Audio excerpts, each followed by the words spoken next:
ಆ ಒಂದು ಹೇಳಿಕೆ ಇದೆಯಲ್ಲ, ಒಂದು ಬಾಲಿಶವಾದ ಹೇಳಿಕೆ, ಅವರ ವ್ಯಕ್ತಿತ್ವವನ್ನು, ಅವರ ನಡತೆಯನ್ನು ತೋರಿಸುವಂಥ ಹೇಳಿಕೆ ನಿನ್ನೆ ಸೂರಜ್ ರೇವಣ್ಣ ಕೊಟ್ಟಿರೋಂಥ ಒಂದು ಹೇಳಿಕೆ. ಪ್ರಭಾವಿಗಳು ಏನು ಒಂದು 2-3 ಬಾರಿ ಸಚಿವರಾಗಿ, ಒಂದು 5-6 ಬಾರಿ ಶಾಸಕರಾಗಿ ಮಾತಾಡೋರ್ತಾರಲ್ಲ, ವಾಗ್ಮಿಗಳ ಥರ, ಪ್ರಭಾವಿ ಅಲ್ಲ ಮೇಧಾವಿ ರಾಜಕಾರಣಿಗಳ ಥರ ಮಾತಾಡಿದ್ದಾರೆ. ಇನ್ನು ಒಂದು ಸಲ ಆಗಿರೋದು ವಿಧಾನ ಪರಿಷತ್ ಸದಸ್ಯರು. ಅಟ್ಲೀಸ್ಟ್ ನಾನು ಒಂದು ಬಾರಿ ಜಿಲ್ಲಾ ಪಂಚಾಯತ್ ಸದಸ್ಯನಾಗಿದ್ದೀನಿ, ಗ್ರಾಸ್ ರೂಟಿಂದ ರಾಜಕೀಯವಾಗಿ ಬಂದಿದ್ದೀನಿ, ಇವತ್ತು MP ಆಗಿದ್ದೀನಿ.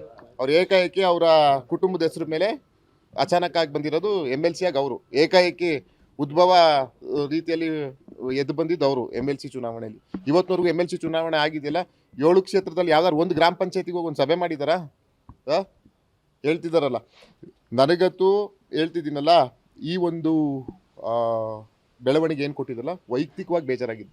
ರಾಜಕೀಯವಾಗಿ ನಾವು ಅವರು ಎದುರಾಳಿ, ಯಾವುದೇ ವಿಷಯದಲ್ಲಿ ನಾನು ಬಗ್ಗೋನಲ್ಲ. ನಾನೇನು ಒಂದು ಹೋರಾಟದಿಂದ ಬಂದಿರುವಂಥವನು. ನಾನು ಬರೀ ನಮ್ಮ ತಾತನ ಹೆಸರು ಹೇಳ್ಕೊಂಡು ಕುಟುಂಬದಿಂದ ಬಂದಿರೋನಲ್ಲ. ಬರೀ ನಮ್ಮ ತಾತನ ಹೆಸರು ಹೇಳ್ಕೊಂಡು ಬಂದರೆ ನಾನು ಇವತ್ತು ನಿಮ್ಮ ಮುಂದೆ ಸಂಸದನಾಗಿ ಬರೋಕ್ಕಾಗ್ತಿಲ್ಲ. ಒಂದು ಹೋರಾಟ ಮನೋಭಾವದಿಂದ, ಒಂದು ಗ್ರಾಸ್ ರೂಟ್ ಏನಂತಾರೆ, ಕಷ್ಟದಿಂದ ಮೇಲೆ ಬಂದಿರೋವಂಥ ವ್ಯಕ್ತಿ ನಾನು. ಅಂಥವ್ಗೆ ಹೇಳಿರೋದು ಇದು ಒಂದು ವಿಷಾದನೀಯ, ಜೊತೆಗೆ ಒಂದು ಬೇಜಾರಂತನೂ ವಿಷಯ. ಈ ಥರ ಮಾತಾಡಿದ್ದಾರೆ ಅಂತ ಇದ್ದವ್ರ ಬಗ್ಗೆ ಮಾತಾಡಲಿ. ನಾವು ಗೌರವಾನ್ವಿತ ದೇವೇಗೌಡರ ಬಗ್ಗೆ ಯಾವತ್ತಾದ್ರೂ ಏನಾರು ಮಾತಾಡಿದ್ದೀವಿ? ಅವ್ರ ತಾತ ಅವ್ರ ಬಗ್ಗೆ ಇವತ್ತು ಅವ್ರ ಮೇಲೆ ತುಂಬ ಗೌರವ ಇದೆ. ನಾನು ಹೇಳ್ತಾ ಇದ್ದೀನಲ್ಲ, ದೇವೇಗೌಡರಾಗಿರ್ಬೋದು, ಪುಟ್ಟಸ್ವಾಮಿಗೌಡರಾಗಿರ್ಬೋದು, ಶ್ರೀಕಂಠಯ್ಯ ಅವರಾಗಿರ್ಬೋದು, ಈ 3 ಜನ, ಮತ್ತು HN ನಂಜೇಗೌಡರಾಗಿರ್ಬೋದು, ಇನ್ನೂ ಹಲವಾರು ರಾಜಕಾರಣಿಗಳು ಹಿರಿಯರಿದ್ದಾರೆ. ಅವ್ರ ಬಗ್ಗೆ ಮಾತಾಡೋಕ್ಕೆ ನಮ್ಗೆ ಯಾರಿಗೂ ಅರ್ಹತೆ ಇಲ್ಲ, ನಮ್ಗೆ ಯಾರಿಗೂ ಯೋಗ್ಯತೆ ಇಲ್ಲ ಅದ್ರಗಳ ಬಗ್ಗೆ ಮಾತಾಡಲಿಕ್ಕೆ. ಆದರೆ ಏಕಾಏಕಿ ಇವರು ನಮ್ಮ ತಾತ ಅವ್ರ ಹೆಸರನ್ನ ಇವತ್ತು ನಿನ್ನೆ ತೊಗೊಂಡಿದ್ದಾರೆ, ಜೊತೆಗೆ ಯಾವುದೇ ಪುರಾವೆ ಇಲ್ಲದೆ ತೊಗೊಂಡಿದ್ದಾರೆ. ಅದು ಯಾವತ್ತಾಗಿದೆ, ಆ ನಡೆದಲ್ಲಿ ಇವರು ಏನು ವಯಸ್ಸಲ್ಲಿ ಇದೆ ಅನ್ನೋದನ್ನ ನೀವು ಅವರು MLC ಕೇಳಬೇಕಾಗ್ತದೆ. ನೀವು ಯಾವ ವಯಸ್ಸಲ್ಲಿದ್ದೀರಿ, ನಿಮ್ಗೆ ಇದ್ರ ಬಗ್ಗೆ ಮಾಹಿತಿ ಗೊತ್ತಾ ಅಂತ. ಅದೆಲ್ಲ ನಾನು ಹೇಳಿದ್ನಲ್ಲ, ಇಡೀ ಜಿಲ್ಲೆಯಲ್ಲಿ ಇವರೇ ಫಸ್ಟ್ ಹೇಳಿದ್ರು. ಅವ್ರ ತಂದೆ ಯಾಕೆ ಇಷ್ಟು ದಿವಸ ಏನೂ ಮಾತಾಡಿಲ್ಲ? ನಮಗೂ ಅಜ್ಜಿ ಸಮಾನರು ಅವ್ರ ಅಜ್ಜಿ, ನಮ್ಮ ಅಜ್ಜಿಯವರು, ಅವ್ರ ಅಜ್ಜಿ ಎಲ್ಲ ಒಟ್ಟಿಗೆ ಬೆಳೆದವರು, ಒಟ್ಟಿಗೆ ಇದ್ದವರು. ಅವ್ರು ಯಾಕೆ ಒಂದಿನೂ ಇದ್ರ ಬಗ್ಗೆ ನಮ್ಮ ತಾತ ಅವ್ರ ಬಗ್ಗೆ ಮಾತಾಡಿಲ್ಲ? ರೇವಣ್ಣ ಅವರೇ ಒಂದಿನೂ ಮಾತಾಡಿಲ್ಲ ಇದ್ರ ಬಗ್ಗೆ. ಅವ್ರ ಕುಟುಂಬದವ್ರು ಯಾರು ಮಾತಾಡಿದ್ದಾರೆ? ನಪ್ಪ ಮೈಕ್ ಸಿಕ್ಕಿದೆ ಅಂದ್ಬಿಟ್ಟು ಜನ ಶಿಳ್ಳೆ ಹೊಡಿತಾರೆ ಅಂದ್ಬಿಟ್ಟು ಮಾತಾಡಿದಾರೆ ಇದನ್ನ. ನಾನು ಪೆನ್ ಡ್ರೈವ್ ವಿಷಯಕ್ಕೆ ಮಾತಾಡೋದೇ ಇಲ್ಲ. ನಾನು ಅದರಲ್ಲಿ ಎಷ್ಟೋ ಹೆಣ್ಮಕ್ಳ ಜೀವನ ಹಾಳಾಗಿದೆ, ಎಷ್ಟೋ ಹೆಣ್ಮಕ್ಳು ಜೀವನ ಬಲಿಪಶು ಆಗಿದೆ. ಬಲಿಪಶು ಮಾಡಿದವ್ರ ಕಾರಣ ಯಾರು? ಪೆನ್ ಡ್ರೈವ್ ಸುದ್ದಿ ಮಾತಾಡ್ತಾ ಇದ್ದಾರಲ್ಲ, ಪೆನ್ ಡ್ರೈವ್ ತಯಾರಿಸಿದ್ಯಾರು? ಅದರೊಳಗೆ ಇದ್ದು ತಯಾರಿಸಿದ್ಯಾರು? ಅದನ್ನು ಅವ್ರು ಆತ್ಮಾವಲೋಕನೆ ಮಾಡ್ಕೊಳ್ಳಿ ಫಸ್ಟು, ಆಮೇಲೆ ಇವರು ಇವ್ರಂಚಿದ್ದು ಅಂತ ಹೇಳಿ. ನಾನು ಬರೀ ಸಂಸದರಾಗಿ 6 ಲಕ್ಷ ಮತ ಚಿಲ್ಲರೆ ಜನ ಓಟ್ ಹಾಕಿದ್ದಾರೆ ಅಂತ ಹೇಳಿದ್ರೆ, ಒಂದು ಕಾಂಗ್ರೆಸ್ ಪಕ್ಷದ ಮೇಲೆ ಬದ್ಧತೆ, ಶ್ರೇಯಸ್ ಪಟೇಲ್ ಇವರ ಬದ್ಧತೆ, ನಮ್ಮ ತಾತ ಅವರ ಹೆಸರು, ಮತ್ತು ನಮ್ಮ ಕಾರ್ಯಕರ್ತರ ಹೋರಾಟ. ಇವರು ಹೇಳ್ಬಿಟ್ಟು ಅದರಿಂದ ಗೆದ್ದು ಇದರಿಂದ ಗೆದ್ರು ಅಂತ. ನಾನು ಇವ್ರಿಗೆ ಹೇಳ್ಬೋದಲ್ಲ, ಇವ್ರ ತಾತನ ಹೆಸರಿಂದ ಗೆದ್ದಿರೋದು ಅಂತ. ಹೇಳಿದ್ನಲ್ಲ, ಇಡೀ ಜಿಲ್ಲೆಯಲ್ಲಿ ಯಾವ್ದಾದ್ರು ಒಂದು ಗ್ರಾಮ ಪಂಚಾಯತಿ ಇವತ್ತಿನವರೆಗೂ ಹೋಗಿದ್ದಾರಾ? ಸ್ಥಳೀಯ ಸಂಸ್ಥೆ ಗ್ರಾಮ ಪಂಚಾಯತ್ ಸದಸ್ಯರು ಇಂದ ಗೆದ್ದಿರುವಂಥ ಒಂದು MLC ಅವರ ಸಾಧನೆ ಪಟ್ಟಿ ಬಿಡುಗಡೆ ಮಾಡಲಿ. ಅವ್ರ ತಾತ ಅವ್ರದ್ದು ತಂದೆದು ಬಿಟ್ಬಿಡಿ, ವೈಯಕ್ತಿಕ ಏನು ಸಾಧನೆ ಹಾಸನ ಜಿಲ್ಲೆಗೆ ಕೊಟ್ಟಿದ್ದಾರೆ MLC ಅನ್ನೋದನ್ನ ಬಹಿರಂಗ ಚರ್ಚೆಗೆ ಬರಲಿ. ನಾನು 6 ತಿಂಗಳಲ್ಲಿ ಏನು ಮಾಡಿದ್ದೀನಿ, ನಾನು ಬಹಿರಂಗ ಚರ್ಚೆಗೆ ಬರ್ತೀನಿ. ನಾನು ಆಗ 6-7 ತಿಂಗಳಾಗಿದೆ. 6-7 ತಿಂಗಳಿಗೂ ಸುಮಾರು 3 ವರ್ಷ ಆಯ್ತಾನು ಆಗಿ, 3 ವರ್ಷಕ್ಕೂ 3 ವರ್ಷ ಆಗಿದೆ ಅನ್ಕೊಂತೀನಿ ಆಗಿ. ಆ 3 ವರ್ಷಕ್ಕೂ 6 ತಿಂಗಳು ಆಗಿರೋದು ಬಹಿರಂಗ ಚರ್ಚೆಗೆ ಬರಲಿ. ಫ್ರಸ್ಟ್ರೇಷನ್ ಅಂತಾರಲ್ಲ, ಮಾನಸಿಕ ಸ್ಥಿಮತೆ ಅದು ಕಳ್ಕೊಂಡಾಗ ಹೀಗೆ ಮಾತುಗಳು ಬರ್ತದೆ. ಇದೆಲ್ಲ ಜನ ನೋಡ್ತಿದ್ದಾರೆ. ಒಂದು ಏನು ಅಂತ ಹೇಳಿದ್ರೆ, ಜನ ಮುಂದಿನ ದಿನಗಳಲ್ಲಿ ಇದನ್ನ ನೋಡಿ ಬುದ್ಧಿ ಕಲಿಬೇಕು ಅನ್ನೋದು ನನ್ನ ಒಂದು ಮಾಧ್ಯಮ ಮುಖಾಂತರ ಜನರಿಗೆ ಮನವಿ. ಇಡೀ ಜಿಲ್ಲೆಗೆ ಬೆಂಕಿ ಹತ್ತಿಸ್ತಾರೆ ಅವರು. ಮೊದಲಿ ಪಾಪ ಮೂಡ್ಲಿಪೆ ಗ್ರಾಮದವ್ರನ್ನ ಯಾಕೆ ತಗೊಂತಾರೆ ಇವರು?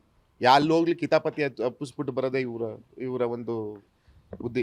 ಯಾವ ಊರಿಗೆ ಹೋಗ್ಲಿ ಏನಾದ್ರು ಒಂದು ಕಿತಾಪತಿ ಅಪ್ಪಿಸ್ಬಿಟ್ಟೆ ತಾನೇ ಬರೋದು ಇವರು. ಯಾವ ಒಂದು ಕೇಸ್ ಕೊಡ್ಲಿ, ಯಾವುದಾದ್ರೂ ಆ ಥರ ಅವ್ರ ಕಾರ್ಯಕರ್ತನ ಇಂಟೆನ್ಷನಲಿ ನಮ್ಮವರು ಇಲ್ಲ ನಮ್ಮ ಅಧಿಕಾರಿಗಳು ಆ ಥರ ಮಾಡಿದರೆ ಒಂದೇ ಒಂದು ಪುರಾವೆ ಕೊಡಲಿ, ಇವತ್ತೇ ಕೊಡಲಿ, ನಾನು ಅದಕ್ಕೆ ಉತ್ತರ ಕೊಡ್ತೀನಿ. ನಮ್ಮ ಜಿಲ್ಲೆಯ ಅಧಿಕಾರಿಗಳು ದಕ್ಷತೆ, ಪ್ರಾಮಾಣಿಕತೆಯಿಂದ ಕೆಲಸ ಮಾಡ್ತಿದ್ದಾರೆ, ಯಾವುದೇ ಒಂದು ಭ್ರಷ್ಟಾಚಾರ ಇಲ್ಲದೆ. ಅದಕ್ಕೆ ನಾವು ಬೆಂಬಲವಾಗಿ ಅಧಿಕಾರಿಗಳ ಪರ ನಿಲ್ಬೇಕೇ ಹೊರತು ಈ ಥರ ಯಾವ ಪೊಲೀಸ್ ಇಲಾಖೆಯಲ್ಲಿ ಯಾವುದೇ ಒಂದು ಕೇಸ್ ಆಗಿದೆ ತೆಗೆದು ಅವ್ರಿಗೆ ಹೇಳಿ, ಮುಂದೆ ನೀವು ಕೇಳಬೇಕು. ಮತ್ತೆ ಸಿಕ್ಕಿದಾಗ ಯಾವುದಾದ್ರು ಒಂದು ಪುರಾವೆ ಕೊಡಿ, ಯಾವುದು ನಿಮ್ಮವ್ರ ಮೇಲೆ ಕೇಸ್ ಆಗಿದೆ ಅಂತ. ಅವ್ರ ಮೇಲೆ ಕೇಸ್ ಆಗಿಲ್ಲ, ಅವ್ರ ಕುಟುಂಬದವ್ರ ಮೇಲೆಲ್ಲ ಕೇಸ್ ಆಗಿದೆಯಲ್ಲ. ಇನ್ನು ಅವ್ರ ಕಡೆಯವ್ರ ಮೇಲೆ ಏನು ಕೇಸ್ ಆಗಬೇಕು? ಕುಟುಂಬದವ್ರ ಮೇಲೆಲ್ಲ ಕೇಸ್ ಆಗಿದೆಯಲ್ಲ. ಹೇಳಿದ್ನಲ್ಲ, ಒಬ್ಬ ಮನುಷ್ಯನ ಸಂಸದನಾಗಿ ಒಬ್ಬ ಸಾಮಾನ್ಯ ಮನುಷ್ಯ ಅಂದ್ಕೊಳ್ಳಿ. ನನಗೆ ನಮ್ಮ ತಾತ ಅವರು ಸಂಸದರು, ಸಚಿವರಾಗಿದ್ದಾರೆ ಅಂದ್ಬಿಟ್ರೆ ನನಗೆ ಬೇರೆ ಇನ್ಯಾವುದೇ ಬ್ಯಾಕ್ಗ್ರೌಂಡ್ ಇಲ್ಲ. ಒಂದು ಹೋರಾಟದಿಂದ ಬಂದವನು. ಏನೋ ಏಕಾಏಕಿ ಸಂಸದ ಆಗ್ಬಿಟ್ಟು ಮುಂದಕ್ಕೆ ಇನ್ನೇನಾಗುತ್ತಾರೋ ಇನ್ನೇನು ಅನ್ನೋದು ಒಂದು ಕಳವಳ ಇರ್ಬೋದು. ಮತ್ತೆ ತಡ್ಕೊಳಕ್ಕಾಗಲ್ವಲ್ಲ, ಹಸುವೆ. ಅದಕ್ಕೆ ಈ ಹೇಳಿಕೆ ಕೊಟ್ಟಿದ್ದಾರೆ. ಇದು ಬಾಲಿಶವಾದ ಹೇಳಿಕೆ, ಮತ್ತೆ ಅವರ ಒಂದು ವ್ಯಕ್ತಿತ್ವ, ಆ ನಡತೆ ಆ ಮನುಷ್ಯನಲ್ಲಿ ತೋರಿಸ್ತದೆ ಇದ್ರಲ್ಲಿ. ಸಲಹೆ ಹೇಳಿದ್ನಲ್ಲ, ಈಗ ನಮ್ಮ ತಾತ ಅವರು ದೈವಾನ್ದಿಂದ ಆಗಿದ್ದಾರೆ, ದೇವೇಗೌಡರು ನಮ್ಮ ಜೊತೆ ಹೀಗಿದ್ದಾರೆ. ಅವರ ಅಭಿವೃದ್ಧಿ ಆಗಿರ್ಬೋದು, ಪುಟ್ಟಸ್ವಾಮಿ ಗೌಡ್ರು, ದೇವೇಗೌಡರು, ಶ್ರೀಕಂಠ ಅವರ ಅಭಿವೃದ್ಧಿ ಬಗ್ಗೆ ಮಾತಾಡಲಿಕ್ಕೆ ಯಾರಿಗೂ ನಾವು ಯಾರು ಅದಕ್ಕೆ ಅರ್ಹರಲ್ಲ ಅವರ ಒಂದು ರಾಜಕೀಯದಲ್ಲಿ.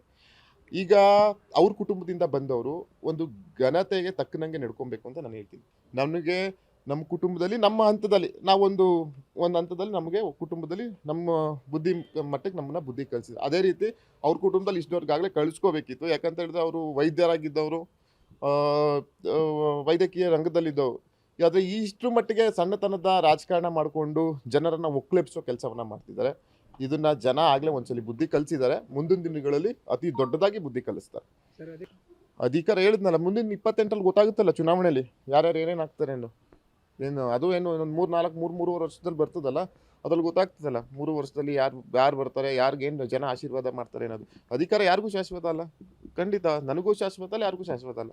ಮುಂದಿನ ದಿನಗಳಲ್ಲಿ ಜನ ನೋಡ್ತಾರಲ್ಲ, ಇವ್ರನ್ನೆಲ್ಲ ಸೂಕ್ಷ್ಮವಾಗಿ ಅಬ್ಸರ್ವ್ ಮಾಡ್ತಾರೆ. ಇಡೀ ನಿನ್ನೆ ರಾಜ್ಯ ಅಂತ ಜನಗಳೇ ಇವ್ರ ಬಗ್ಗೆ ಏನು ಮಾತಾಡಿದ್ದಾರೆ ಅನ್ನೋದು ಮಾಧ್ಯಮದ ಬಗ್ಗೆ ಗೊತ್ತು, ನೆನ್ನೆ ಯಾವುದೊಂದು ಹೇಳಿಕೆಯಿಂದ. ಮುಂದಿನ ದಿನಗಳಲ್ಲಿ ಹೇಳಿದ್ನಲ್ಲ, ನಮ್ಮ ಪಕ್ಷ ಬಲಿಷ್ಠವಾಗಿದೆ.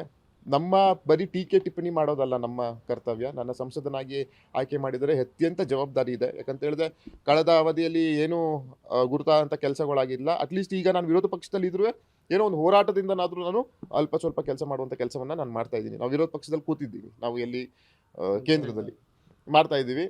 ಅಂಥದಕ್ಕೆ ಅವ್ರು ಸಾಥ್ ಕೊಡಲಿ, ಇಲ್ಲ ಅವ್ರ ಪಾಡ್ಗೆ ಅವ್ರು ಇರಲಿ. ಅದು ಬಿಟ್ಬಿಟ್ಟು ಈ ಥರ ಟೀಕೆ ಮಾಡಿಕೊಂಡು ಹಳೇದು ಯಾವುದೋ ಒಂದು ಎತ್ಕೊಂಡು ಅದಕ್ಕೆ ಯಾವುದೇ ಸಾಕ್ಷಿ ಪುರಾವೆ ಇಲ್ಲದೆ ಇರೋಂಥದ್ದನ್ನ ಎತ್ಕೊಂಡು ಒಬ್ಬ ಮೇಧಾವಿ, ಒಬ್ಬ ವಾಗ್ಮಿ ಥರ ಮಾತಾಡೋದನ್ನ ಬಿಡಿ. ಅದನ್ನು ಜನ ಯಾರು ಎಂಟರ್ಟೈನ್ ಮಾಡಲ್ಲ. ಈಗ ಇವತ್ತು ಮಾತಾಡಿರೋದು ಸೂರಜ್ ಬಗ್ಗೆ ಮಾತಾಡಿದ್ದೀನಿ ಅಷ್ಟೇ.